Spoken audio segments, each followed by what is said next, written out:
आणि यानंतर बातम्यांचा वेगवान आढावा. मल्टिप्लेक्समधील चित्रपटाच्या तिकिटांसोबतच खाद्यपदार्थ आणि पाण्यासाठी आकारल्या जाणाऱ्या जास्तीच्या दरांबद्दल सर्वोच्च न्यायालयाने चिंता व्यक्त केली. पाण्यासाठी 100 आणि कॉफीसाठी 700 रुपये घेतल्यास लोक मल्टिप्लेक्समध्ये येणं बंद करतील आणि थिएटर रिकामं होईल, असं निरीक्षण सर्वोच्च न्यायालयानं एका याचिकेवर सुनावणी करताना नोंदवलं.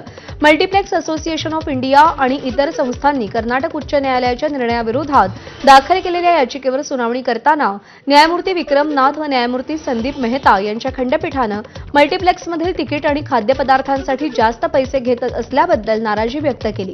खंडपीठानं राज्य सरकार आणि इतर पक्षांना नोटीस पाठवली असून उच्च न्यायालयाचा निर्णय तात्पुरता स्थगित केलाय. या प्रकरणाची पुढची सुनावणी 25 नोव्हेंबर रोजी होणार आहे.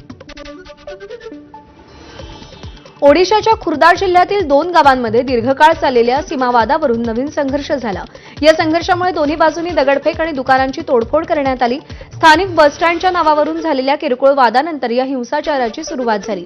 जवळपास 3 महिन्यांपासून लागू असलेलं भारतीय नागरी सेवा संहितेचं कलम 163 या भागातून हटवल्यानंतर 2च दिवसांनी ही हिंसाचाराची घटना घडली. कोणार्क कॉर्प्सच्या तुकड्या अखंड प्रहार यांचा सराव करतानाचा व्हिडिओ समोर आलाय. भारतीय सैन्यानं हा व्हिडिओ जारी केलाय. या तुकड्या दिवस रात्र वाळवंटी परिसरात संयुक्त शस्त्रदलांच्या कारवायांसाठी रणतंत्र तंत्रज्ञानाचा अभ्यास करतात. मराठी रंगभूमीवरील मानाचा समजला जाणारा नाट्य क्षेत्रातील यंदाचा विष्णुदास भावे गौरव पदक पुरस्कार ज्येष्ठ अभिनेत्री नीना कुलकर्णी यांना प्रदान करण्यात आलाय.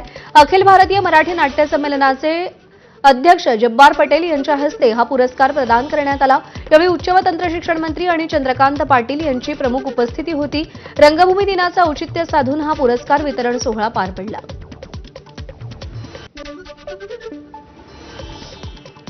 हरमनप्रीत कौरच्या विश्वविजेत्या भारतीय संघानं नवी दिल्लीमध्ये पंतप्रधान नरेंद्र मोदींची भेट घेतली. 2 नोव्हेंबरच्या मध्यरात्री भारतीय महिला संघानं दक्षिण आफ्रिकेला हरवून नवा इतिहास घडवला. भारताच्या या पहिल्याच विश्वविजयानंतर पंतप्रधान मोदींनी सगळ्या खेळाडूंना त्यांच्या निवासस्थानी आमंत्रित केलं होतं. यावेळी पंतप्रधानांनी सगळ्या खेळाडूंशी संवाद साधला. भारतीय खेळाडूंनीही खास जर्सी मोदींना भेट दिली. त्याचबरोबर विजयी ट्रॉफी आणि पंतप्रधानांसोबत त्यांनी फोटोही शेअर केला. उपमुख्यमंत्री अजित पवारांचे पुत्र पार्थ पवारांवर अंबादास दानवेंनी जमीन घोटाळ्याचा आरोप केलाय.